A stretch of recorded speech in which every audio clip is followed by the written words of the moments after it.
अच्छा ऋषि कि आप लोग सब महाराज जी उस मंदिर में मत जाओ। तो ये तो अलग अलग प्रकार के क्षेत्रों के जीवों के संकल्प विकल्प है। इसमें वीतरागी श्रमणों को नहीं आना चाहिए कि कोई कहीं जाने से मना करे तो हम नहीं जाएंगे। तेलंगाना जब जा रहे थे तो इतना विरोध जैसे ही था उनके लिए, ऐसे क्षेत्र में आप क्यों जा रहे हैं महाराज जी, वहां तो पत्थर फेंके जाते हैं, नग्न तो अवस्था स्वीकार नहीं की जाती। उन्होंने वहां जाकर के चतुर्मास किया। 2018 की बात है। कब की? 2018 की। ऐसे काल में ऐसे स्थान पर इतने सारे संघ में मुनिराज को ले आना, और जिन स्थानों में लोग फेंकने को तैयार पत्थर, वहां जाकर के भी वे घटना सुनाते हैं कि जाते जाते मारे में मात्र हाथ उठा दिया, उन लोगों ने हाथ जोड़ ली जो पत्थर लेकर खड़े, पत्थर फेंक दिए। ऐसा प्रभाव होता है जैन मुनिराज का। यानी उनकी पुण्य वर्गणाएं इतनी प्रशस्त हो जाती हैं, इतना पुण्य कमा चुके होते हैं कि उनके तो सर्वांग से जो वर्गणाएं खिल रही पूरी पुण्यशाली है। जब तीर्थंकर भगवंतों के समोशरण कहीं निकलते होंगे तभी तो आप देखो दुर्भिक्ष, चोरी, दुख, शोक सब समाप्त हो जाते हैं जहां पर समोशरण विचरता था। तो ऐसे ही छोटा समोशरण लेकर के सारे मुनिराज भी विचरण करते हैं। जहां जाते हैं वहां धर्म की महिमा गुणगान होने लग जाता है। इसलिए इनके लिए विनय करना और इनका अपन को चर्या कराना बहुत आवश्यक है।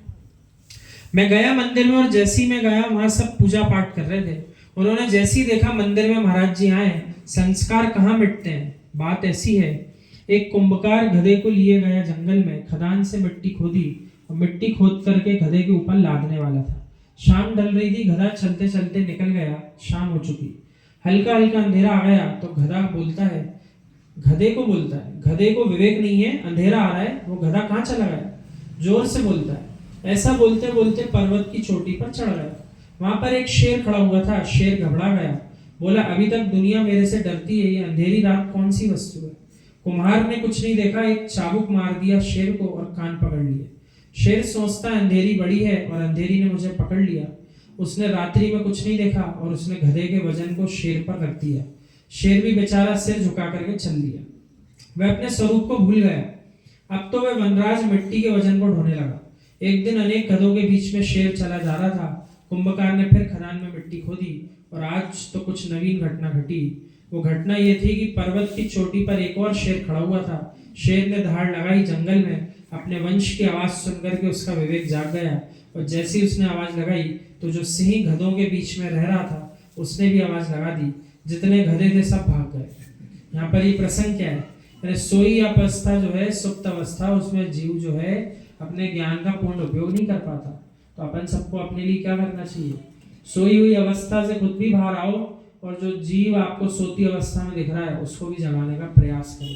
तो ऐसा प्रयास अपन को कम से कम अपनी गृहस्थी से प्रयास तो करनी चाहिए। अपनी गृहस्थी में धीमे धीमे ही सही उनके अंदर भी अपन जो है जनवाणी के अपन वाचना अंदर अंकुरित करें तो धीरे धीरे उनके अंदर से भी प्रकाशमान लहरें बाहर आएंगी। आज का प्रसंग अभी यही विराम करते हैं। अभी अपन आज की संगोष्ठी को आज यहाँ पर प्रारंभ करेंगे।